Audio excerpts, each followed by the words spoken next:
started my career at the age of about 12 in Kingston, Jamaica, where I was born and grown.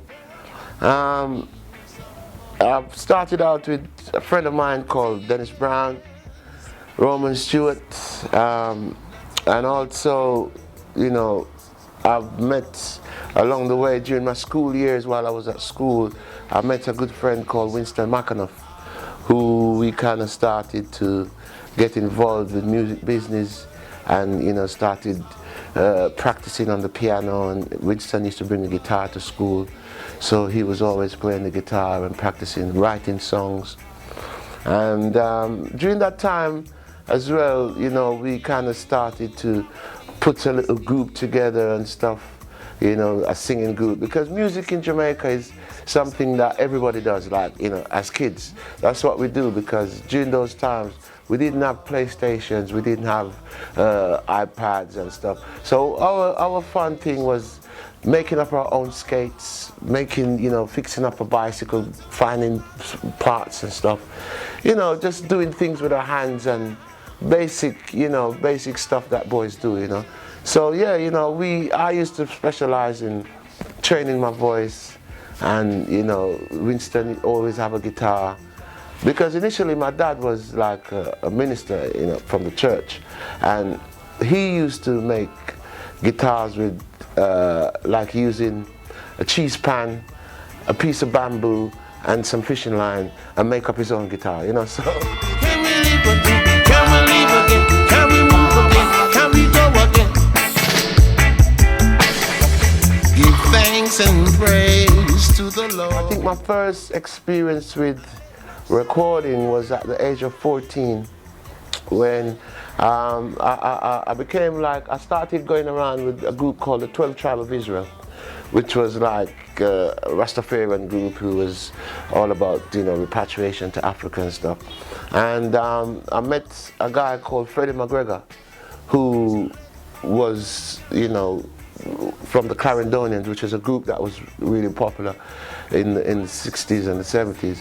And Freddie was about our age group, and he kind of invited me to come to the studio with him, which is a studio called Harry J Studios. And I was always writing songs, and, you know, they had a session with a lot of musicians, all the musicians in the same room, you know, recording at the same time. And, you know, I watched him do his thing, and then he said, look, you can come and have a try. So I went and, you know, I tried to do a song, which is called Lego Girl, you know, Don't Be a Lego Girl. And, you know, the producer liked it, and, you know, eventually we got around to voicing it. They made the rhythm track, and a few weeks later I came in and voiced it. And so that was my first record that I did at the age of about 14, which was called Lego Girl, you know. All the time you say that you were mine, little girl. So I got a lot of encouragement, because the area that I grew up, I mean, you have people like Sugar Minott was living in the area, Ken Booth, Dillinger Brown, you know, the DJ. They had a record shop next door to my house called the Matador Records, which was a guy called Lloyd Daly, who made amplifiers and had a label and built his own sound systems. You know, he used to build them and sell them. You know, kind of the same thing like King Tubby's used to do. So, you know, I kind of grew up around that kind of, you know, Kingston 11 era, which was sound system dances Monday back to Monday. Every night there was a dance somewhere, or, you know, you could find a club that was always. So yeah, it was a very active area and an active period for music. You know, I think people like Bob Marley and the Wailers was just starting to, you know, work with Lee Perry and started to, you know, upgrade their thing as well. So it was a very active time for us in the 70s. The first release was on Globe International. It was a guy called Alfonso Bailey. It was a producer. He had a little record shop in Kingston called Globe International shop, and yeah, I mean, that was like the first recording I did. But then the next recording I did was a track called Malcolm X, which I recorded for Joe Gibbs, and which was written by Winston McAnuff. And you know, we did that. I went to the studio in my school uniform and everything, and you know, they literally run us out of the studio, said go to school and stuff. And we said no, but you know, we come to record a tune and thing, and you know, they gave us a chance, and they was really amazed and surprised because we had the keyboard player, Winston had the guitar, and when they heard the song, straight away they called in Sly and Robbie and said, look, we've got some kids here, we need to work with these kids. So, you know, it was fun. And then, you know, that track, eventually the guys, Joe Gibbs, he got Dennis Brown to sing it because Dennis Brown was a much more featured artist at the time, much more popular, and you know, Jamaica really liked Dennis Brown. So Dennis Brown did that, and then our version didn't get released. So, but you know, eventually we did record it for Derek Harriott. So, and then it, you know, it got a little bit, it got popular as well. But you know, I used to mainly like work with, you know, try to produce ourselves because, you know, in Kingston there's so many producers, and a lot of the guys I knew them, so I could, you know, easily learn from what they were doing and you know, see how they were doing their thing, you know, setting up the record shops or, you know, setting up a sound system and things. I mean, it's all there for you to see. It's, you know, nothing was hidden in those days.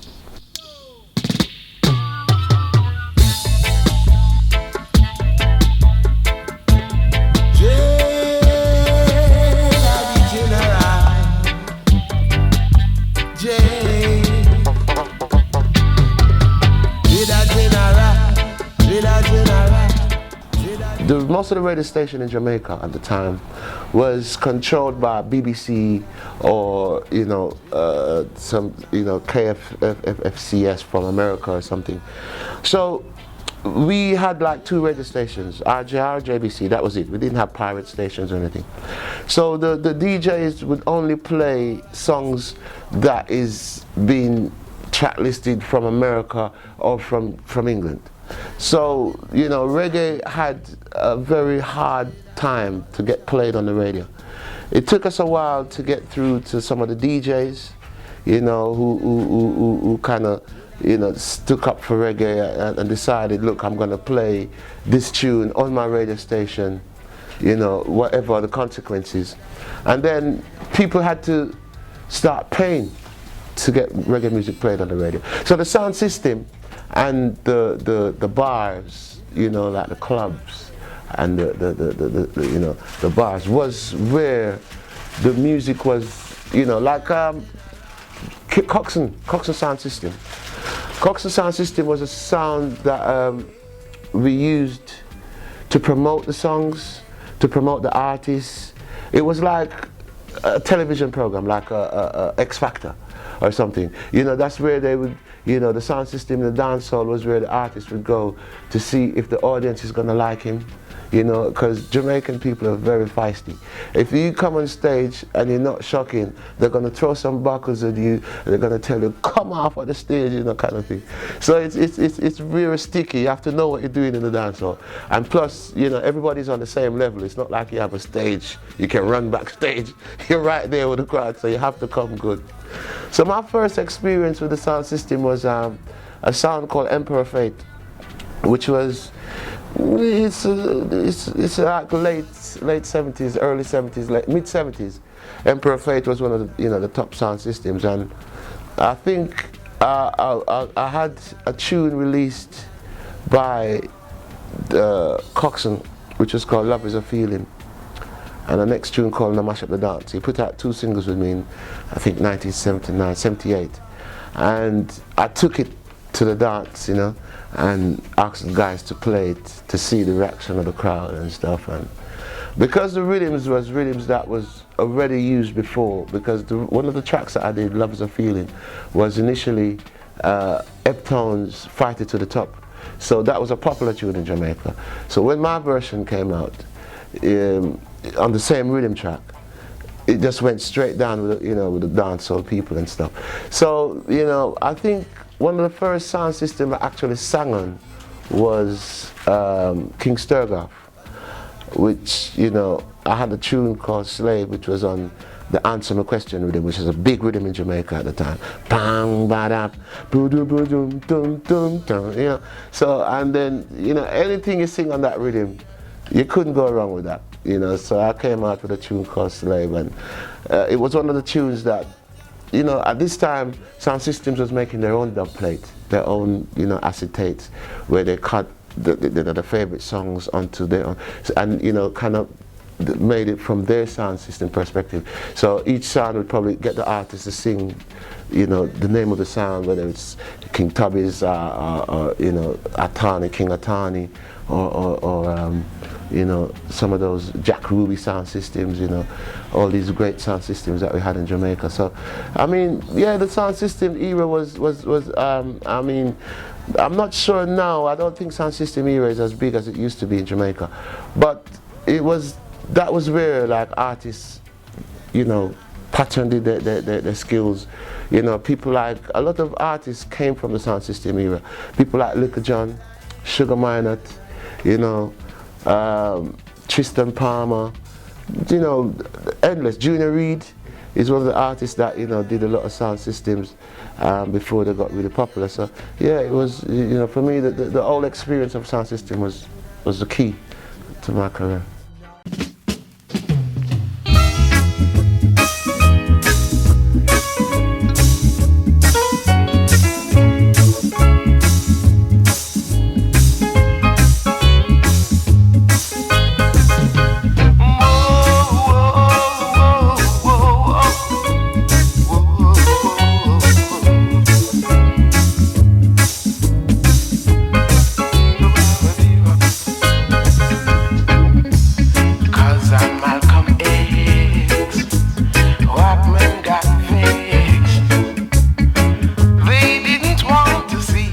From Studio One, I started working with a band called Boris Gardner Band, which was a live band playing a lot of hotels, playing on the North Coast, playing to the tourists and all that stuff. And that was one of the places that you learn, because you're singing 6 nights a week. You have to sing like a lot of cover songs, all these folk songs from Jamaica, and plus songs that is popular in the charts, and so you get to hone, you get to learn to practice your voice and everything. So that was good. And then I worked from working with Boris Gardner. I started working with Lee Perry because he was a session musician that used to work with Lee Perry, Byron Lee and the Dragonaires, Dynamic Studio. So Boris was one of the top bass players in Jamaica, so I was just happy to walk with him every day. And so I did eventually recorded a song for Lee Perry, 2 songs actually. And then through the same Boris, I met Augustus Pablo, who was living in the same area, the same kind of district and stuff. So I was with Pablo for years and years and years until I recorded an album for him in 1995. So, and going to Lee Perry, I met a guy called Mikey Dread, who was Dread at the Controls, Mikey Campbell, who was one of the top rated DJs in Jamaica at the time. And yeah, then, we did a nice album called Reggae Sound together. And, for King Tubby's, with King Tubby's. And then, so, but I think even during that time, because around that era, I started to venture into recording my own self, because I had friends who was musicians, so I didn't have to worry about paying the musicians. All we had to worry about was paying the studio time, and then learning to press the stamper and do the whole process of that, the label, the pressing. So I recorded a tune called Man Making Plans at a very early age. I produced that track with myself, a guy called Dalton Brownie, the guys who played, the musicians. We all said, look, we're going to produce a song together. I'll try and see if I can get someone to press it, because I knew a lot of guys, like the pressing plants and stuff. So, that's one of my first ventures. So, I was trying to produce myself, and people like Pablo would encourage me, how help you set up your little label and things like that.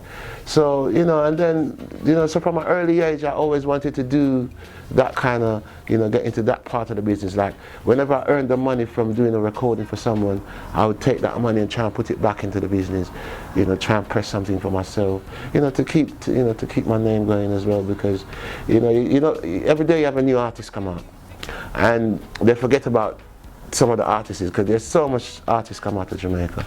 So in order for you to establish and keep yourself going, you have to be able to do something for yourself as well, you know. So yeah, I brought down some guys. I went to Mr. Perry. I said, Mr. Perry would like to use the studio to produce a song for herself. He said, look, I don't rent my studio to no one. This is my studio in my house. I don't rent it to people.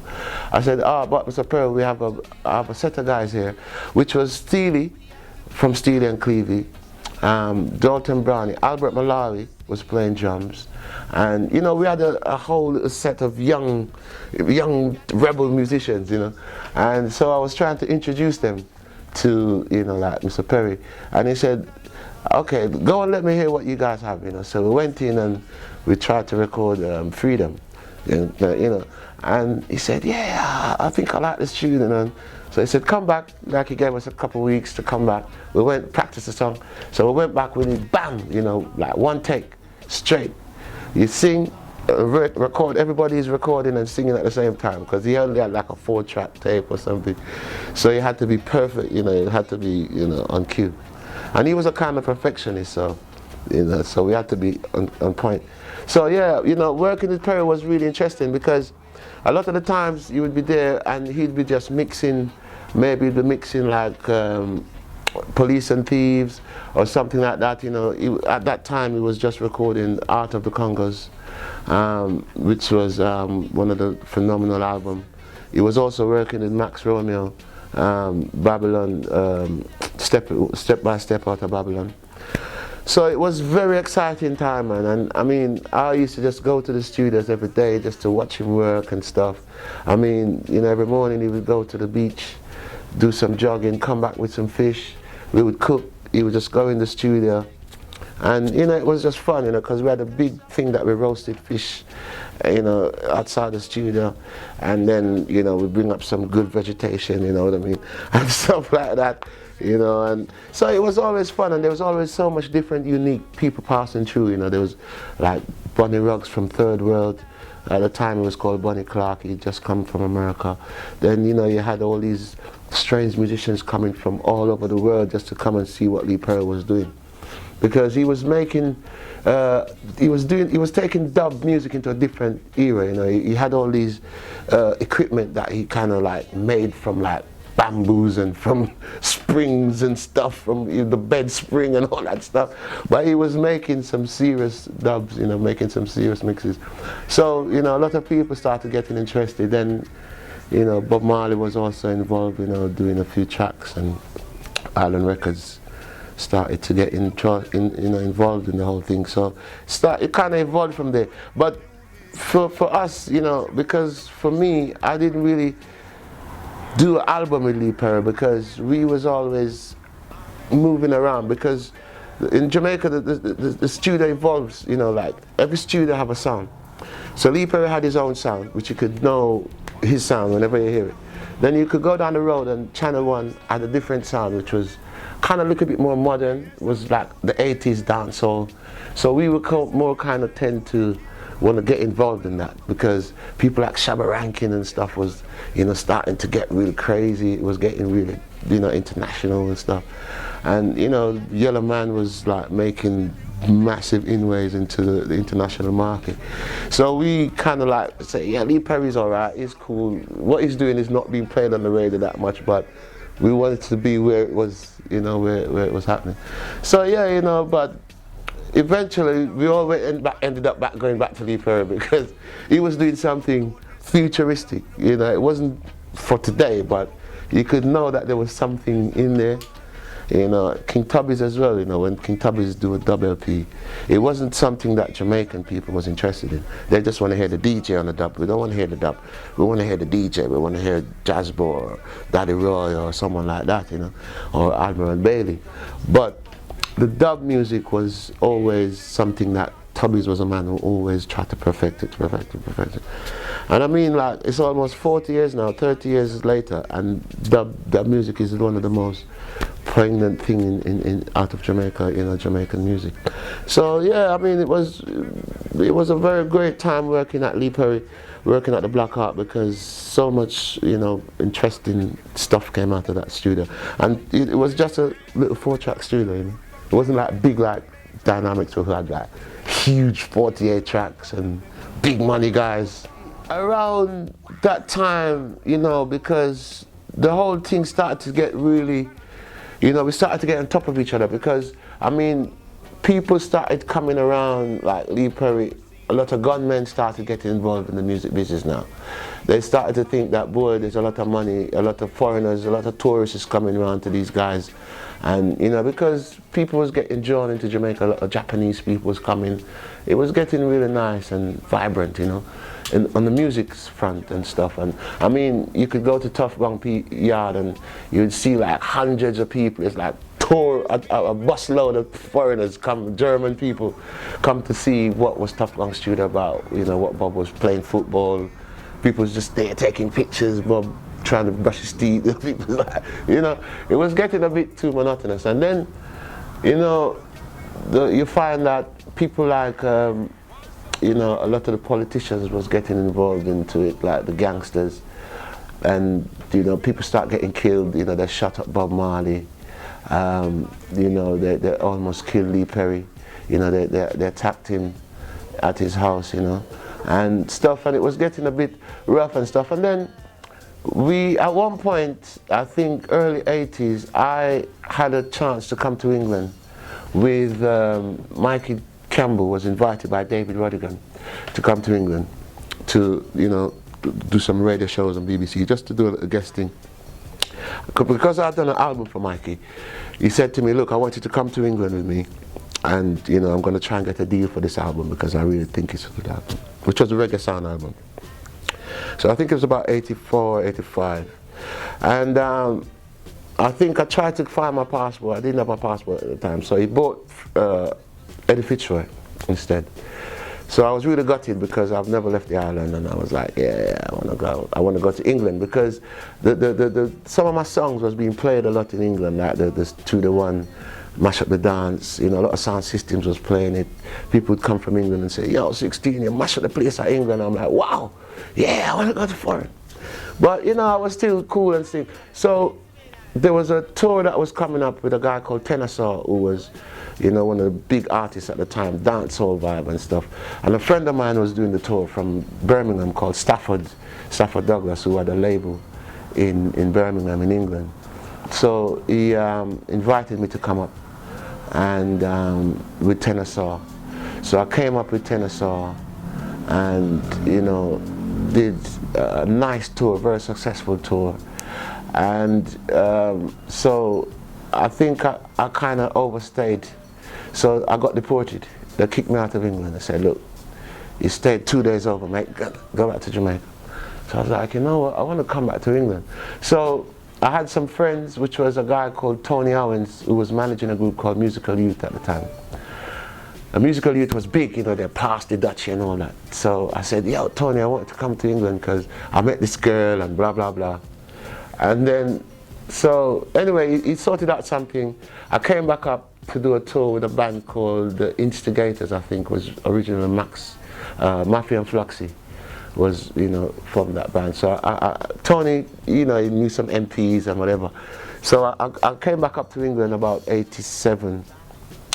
And when I came up, one of the first persons I met was my professor. I met the Mad Professor, and he said, look, I've got a little studio in my house. I would like you to come and do a track. So I went and did a track with him. And then I met a girl, and we kind of got together, and we got married and had a little kid and stuff. And then she started to introduce me to different people and stuff around. So while I was working with my professor, they introduced me to a group called Left Field, which was a band that was just starting to do drum and bass music, jungle. You know, there was like using the reggae beats, like the dub, taking dubs and upbeat, you know, put some fast drums on it, some loops and speed it up, drum and bass music. And I met those guys and they asked me to recover a song that I did called Trial and Crosses. And I said, yeah man, no problem. And I went in and I voiced it, and we call it Release the Pressure. And so that track kind of went viral, you know, like on the underground. It was because it was a drum and bass era. It was just like early 90s, 90, 91. Drum and bass was getting kind of popular as a UK, you know, kind of thing, you know, UK sound. And yeah, so, you know, I started working around and working my way around. Started working, doing some stuff with Jetstar, which was one of the top distribution companies in the UK. And, you know, I met a few people. I met Gussie P from the UK. I met Nick Manasseh, who I did a track with, you know, one of the first myself, but well, I produced it with him, a tune called Natural Roots, which went mad as well, you know, really like Steppers UK vibe. You know, Shaka used to play it a lot and stuff like that, and people, you know, just knew, because when you go to a Shaka dance in England, it's like when he plays a song, everybody wants to go and get that tune the next day, you know, because at the time, like the early 80s, 90s, Shaka was like the main sound, you know, that people would go to and go to the shop straight after, like Saturday morning, they're going to the record shop. So yeah, you know, and then, but you know, it was really interesting because a lot of the music that was being played in the UK, they've moved on from that in Jamaica. Jamaica started to go into like a zone after Bob Marley died. Everybody was like, oh, that's the end of reggae music, it's dead, blah, blah, blah. And you know, so, and then it started to go into the dancehall era, which is just DJs on rhythms, DJs. It was just about money, you know. So you kind of lost a lot of the cultural elements of the Jamaican music. And then, so in the UK, you had people like the Cimarrons, you had so much, you had the Aswad, you know, you had your Steel Pulse, even UB40, who was taking reggae to another level after Bob. So I was like amazed. I was like, wow, this is like a new beginning again for reggae music. And then, you know, you find that people like the Mad Professor, people like Gussie P, who was working with Fashion Records at the time, was putting out all these bad Maxi Priest and stuff, you know. It was just a different level. I didn't want to go back to Jamaica, man. I was like, yeah, this is it. But you know, I really had a vibe that the UK was doing a lot more for reggae than we Jamaicans was doing in Jamaica for reggae, and even the American counterparts. Because I went to Canada, and Canada had element of reggae music, you know, creeping into the society and into communities, but it always had a stigma with it. The police would always come to raid the dance. You always had some bad boys hanging around, you know, with reggae. So it was a bit rough, but in the UK it was being played on the radio. You know, you had #1 from Max Romeo had a #1. Junior Mervyn, Police and Tees went #1. You know, it was a different attitude to reggae in England. It was more cool, more laid back. You know, it didn't have harassment from the police and stuff. So you know, I kind of enjoyed my time in the UK, and from there I can see the music evolved from the UK, like late 90s in 2000. France was into reggae big. Germany was picking up. They were picking up fast, man. They was into the sound system culture. They were into the roots culture. You know, I mean, I've been to like France, and someone told me like recently that there's like 70 festivals in France every year. 70 reggae festivals. I couldn't believe it. You know, so it's just evolved, it's evolved. I mean, I've been asked to go to the Ukraine to go and do a dance now. You know, I went to Australia to do sound system dance. I've been all over the place doing sound system. Thailand, you know, Eastern Asia. So reggae is just like one of those things that keeps evolving, and it's so great that artists like myself is still around to do it, because I mean, I grew up with people like Dennis Brown, Roman Stewart, who's not around anymore, Sugar Minor, Alton Ellis. You know, those guys was like, you know, or elders, you know. And they was some of the guys who used to tour constantly. Culture, the group called Culture used to tour 20 times a year, all over the world, you know, just trying Africa, you know, to build it. I mean, they was getting peanuts. They wasn't getting a bag of money. Nowadays, Shaggy or one of those Sean Paul guys goes on stage, they get $20,000, $200,000 for one show.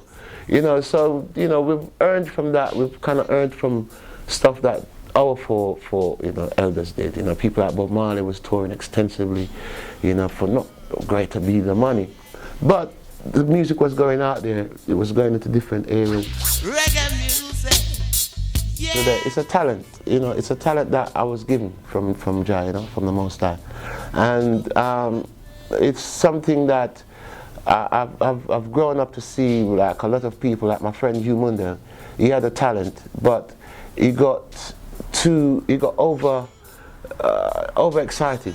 You know, he got himself killed at a very young age, because Hugh Mundell was one of, you know, like a shining star coming out of Jamaica. And, you know, he was a very good songwriter, very great artist, a good guy. But, you know, he got killed. And, you know, it's like, for me, it's like I get the encouragement to keep doing it, because I want to be able to say, boy, you know, we could have done this. You know, it's something that could be done. We could take the music to the next level, because I've been to places now where I'm going to Africa, that was my initial thing was to take the music back to Africa, you know, because that's where we came from originally, you know. So I've seen now where every year for the past 3 years I'm doing a Back to Africa show every January, back to Gambia, and you know, it's been growing, it's been evolving, and you know, I'm very grateful for that, because that was one of the things that I think most Rastafarian, because Jamaica is a place like, ever since Bob Marley, even just before Bob Marley, it was a cultural element that we had in the music that really people aspired to. You know, the cultural vibe, you know, we'd sing about the banana boat, the coconut woman is coming, you know what I mean? We'd sing about the tropical island, the tropical vibes, sunshine, good food, you know, the beaches and stuff. So that was what reggae was all about, you know. But I mean, apart from some of the DJs who just take it to a level where it's just about guns and girls and bling bling and cars, and you know, but we kind of more see it as a more cultural awareness and something to, you know, kind of bring people together, you know, with peace, love and harmony and unity, you know, one equality, like Mandela used to, Nelson Mandela was always about that, you know, a oneness, you know, it doesn't matter what color or creed, you know, it's a oneness, because God made each and every one. We all have blood, you know, I don't care what color you are. It's the same color your blood is. So yeah, you know, that was what reggae to us was about, you know. And you know, for me, I still have more roads to tread. I have a lot more work to do. At the moment, I've just in the process of releasing my latest album called Gold Dust, which was done by myself and Nick Manasseh. And we've put out an EP recently called Walls of the City, which has been selling really good on vinyl only, strictly vinyl. And so now we're going to do the download and the CDs, because we have to keep the formats and the, you know, keep up with the technology. So yeah, I mean, it's one of my productions. I'm also working with Gussie P, who's, you know, about completion of an album, my second album with Gussie, I think, yeah. And yeah, you know, it's just the work. So it's just the Most High will give us the energy every day to do it. And I mean, that's my 9 to 5. Music business is all I do. So I have to be able to feed my family and, you know, feed my parents and stuff like that, you know. So yeah, I'm grateful. So watch yourself in this time of struggle. Don't let no one fool you, cause man have to juggle. Don't waste no more time, system turn into rubble. But this your version, say I man